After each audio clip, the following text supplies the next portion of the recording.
Hello, BookTube, and welcome back to Jane Austen July. This is a venerable BookTube event in which we talk about reread Jane Austen in the month of July. Not only Jane Austen, but Austeniana, all sorts of ancillary stuff. Even some crazy people read authors who were popular in Jane Austen's day.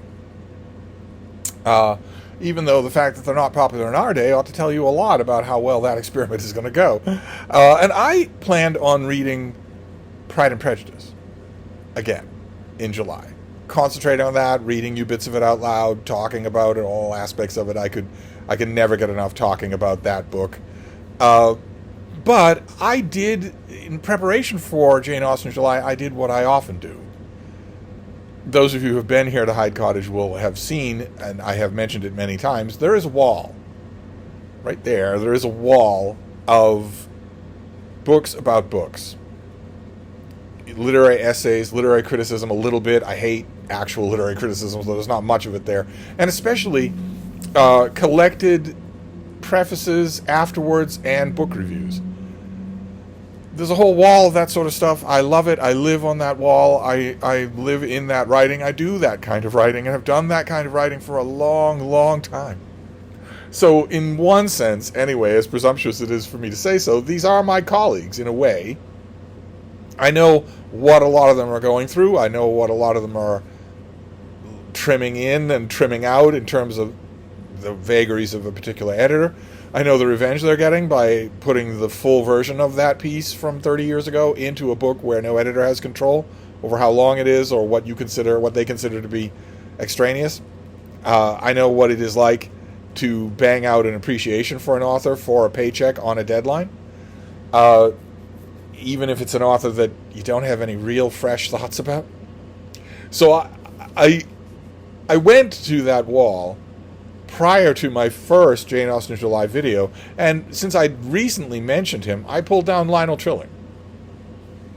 The big collection of his called The Moral Obligation to Be Intelligent, which has an essay in it called Why We Read Jane Austen that very much does not answer that question. Does not even appear to think that the question is valid. By the end of the piece, you wonder what you're even reading. And I did that video, and I put that back on the shelf. A number of you have emailed me about that video, saying that you really liked it, that you really enjoyed it, and that's always nice to hear. That was wonderful. It's always extra interesting when it comes out of nowhere, when I don't expect that kind of a response. But I thought that would be the end of it. But when I was putting Lionel Trilling back on the shelf, my eye automatically went to all the other books. Now, when it comes to, I don't even know, Mrs. Oliphant, Fanny Trollope, Anthony Trollope's mother, when it comes to figures like that, even Brinsley and Sheridan, nowadays, you don't know how long you're going to have to search those books to find anything meaty about the subject. But when it comes to Jane Austen, it's going to be easy to do. Pretty much everybody on that wall is going to have written about Jane Austen at one time or another. In other words, been paid to do it. And I pulled down another book just at random, the very first one, and I thought we would go over that again today. Not hear Lionel Trilling, who had no talent whatsoever for writing fiction, and I would argue precious little talent for reading it. Instead, I thought we would talk this time about what an author has to say if the author is not only far more proficient at writing fiction, although none of it has ever worked for me. I can still recognize its quality, and also an author who's a woman, writing for money.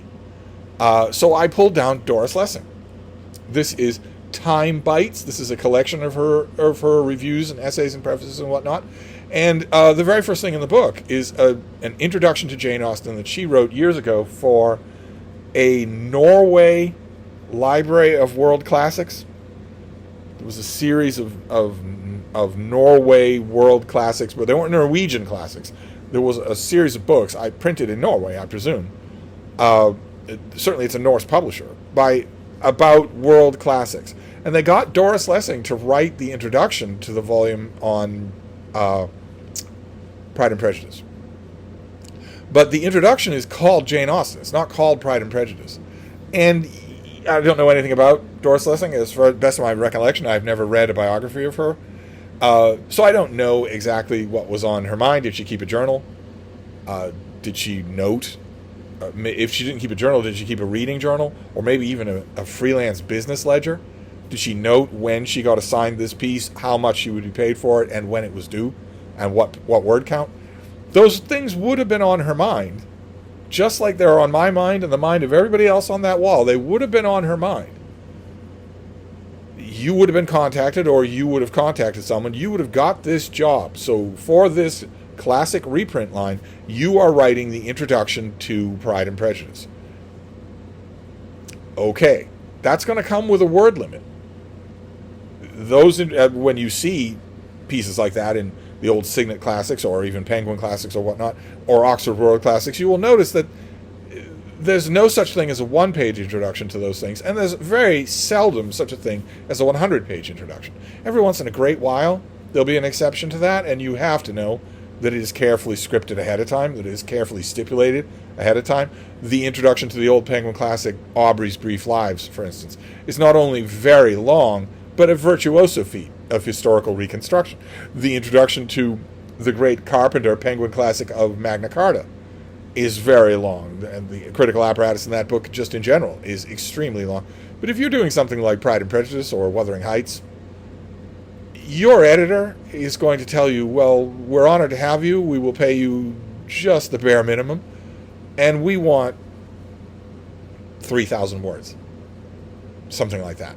And we really can't use 4,000 words. So if you could do us a favor and land your bird at around 3,000 words, well, that's going to be something that Doris Lessing faced. It's probably going to be a nominal amount of money. It's probably going to be a fairly short deadline, and it's probably going to be a fairly short piece.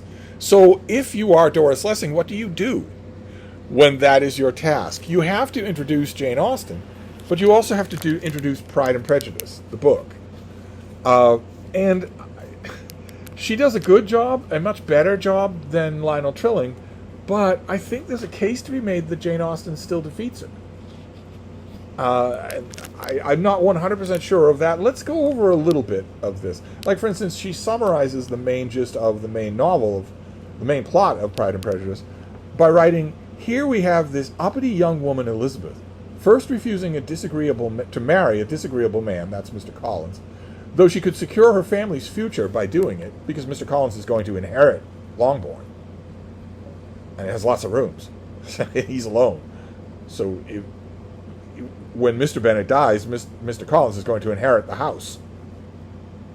Unless he wants social scandal, he will probably allow the women folk, Mrs. Bennet and the daughters, to stay and live in their old home. And then by saying no to a very rich nobleman because of his arrogant behavior, that of course is Mr. Darcy, this was indeed a new thing in the novel. This was why Pride and Prejudice was so immediately popular. It defined, in the person of Elizabeth Bennet, how young women were thinking about themselves as violent a change as happened later in the 20s and then in the 60s. And here she means the 1920s and the 1960s.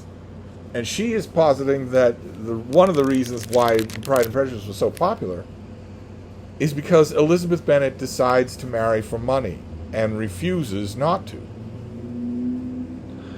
And I'm not 100% sure. Again, I have never read a biography of Doris Lessing. But I'd be willing to bet that that statement is made with no historical research whatsoever. None. To see if that is true. She mentions, at another point in this essay, I thought it was rather touching. I wish that she'd gone on at length. She mentions John Halifax, Gentleman by Craik, which is a novel that she read when she was a girl. That's all about the status of a gentleman. But what about the novels in Jane Austen's own day? She's claiming here that Elizabeth Bennet's decision not to marry Mr. Collins, even though it would save her family, that her decision that she will marry a man based on what she thinks of him rather than on a family arrangement, is new. So new that it caused Pride and Prejudice to be popular. I'm not 100% sure of that. But she wanders. Doris Lessing wanders a bit in this introduction. And though Doris Lessing's fiction has never really done much for me. I keep meaning to do something about that. I keep meaning to go back to her and Nadine Gordimer. Although her fiction has... Oh, no, not Rumor Garden. Rumor Garden, that ship has sailed. That is another... Rumor Garden and Pearl Buck, they are not ever going to do anything for me. I'm certain of it. But Doris Lessing, I keep meaning to go back. It's obviously a formidable brain that's there. And that usually doesn't let you down, even when it goes to fiction, where formidable brains is not the foremost quality that you want. That's not what's going to make your novel live, is you being smarter than everybody else. That's not what's going to do it. But nevertheless, when there's a formidable brain at work, I have tended to find that revisiting the novels does yield something, whether it's Muriel Spark or Iris Murdoch. So, and in the rest of this book, she does not wander in anything like this way. She has a piece in this book, I believe it's in this book, an essay on Tolstoy. A huge subject. And she doesn't wander anywhere near like she does in this piece. Yeah, she has one on Tolstoy here, and on Bulgakov and Stendhal and even Carlyle. But when she's on her point about Pride and Prejudice, she's really interesting. Far more interesting than Lionel Trilling, who's scarcely ever on his point about Pride and Prejudice. For instance, she writes this. The triumph of Jane Austen's art was that the little piece of ivory she claimed as her artistic territory was carved out of such an abundance of experience and material. She excluded and refined. That means for people now who know even a little about that time, her stages seem confined, brightly lit places where all around loom and mass shadows, dangers, tragedy. Nowhere in an Austen novel does an aristocrat lose his head, a woman die from milk fever or puerperal fever, or give birth to a mentally sick child like her cousin Eliza. Pain and grief are cured by love, kindness, and presumably kisses, though I cannot imagine more than a chaste kiss in an Austen novel. More, and the delicate fabric, the tone, would be destroyed. She makes a casual mention of Jane Austen's cousin Eliza there, but she makes another casual mention as well. Jane Austen loved well and lost young. She mentions that that Jane Austen's personal life was not the happiest thing. She is here refuting other critics who have accused Jane Austen of being narrow and even petty.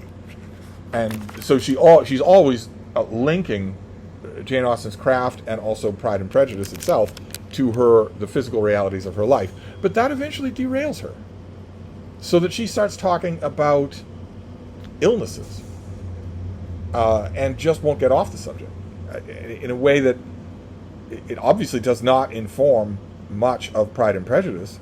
I mean, when she mentions that the cold that Jane catches at the beginning of the book could have turned serious and nothing could have stopped it from doing so. That's true, and many people have mentioned that. But she writes,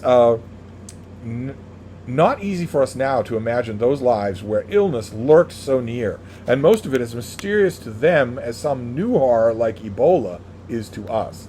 A little bit of a way of giving away the age of the essay there. Those brothers of Jane's, always off to foreign parts, malaria has to come to mind, and they had no idea what caused it, talking of miasma and bad air. Perhaps if there is one thing that distinguishes our world from that one, it is how we live in a clear light of knowledge, information, while they were as much threatened by the unknown as savages. Does that strike you as the foremost thing that separates our world from Jane Austen's world, from the world of her novels? Our medical knowledge? It seems just so wide of the mark. Just so completely wide of the mark. She goes on. When Jane's cousin Eliza's mother got a lump in her breast, there was nothing to be done but take painkillers, not very effective ones, and pray. She could have had an operation, also without anesthetic. And that's arresting, and it's horrifying, but she wanders off on points like that to finish out her introduction to Jane Austen. It doesn't feel satisfying in the way that virtually everything else in this book is. I've gone back to this book a million times. I usually skip the Jane Austen piece because it seems once again that Jane Austen has baffled our writer. You don't quite know what to say. Now, The defense here might be that what can you say when a thing has been written about so many times? What can you say? Surely I have to briefly introduce her family, introduce her brothers, and then settle on one little detail here or there. Maybe so. Maybe so. I don't know. I'm going to put this book back on the shelf and do my best not to be captured by another book, since I find out what somebody else has to say about Jane Austen. We do eventually in Jane Austen Journal. I want to get around to Jane Austen, but for now, that is just another critic on this author. So I'll wrap this up, and I will see you tomorrow. Thank you, BookTube.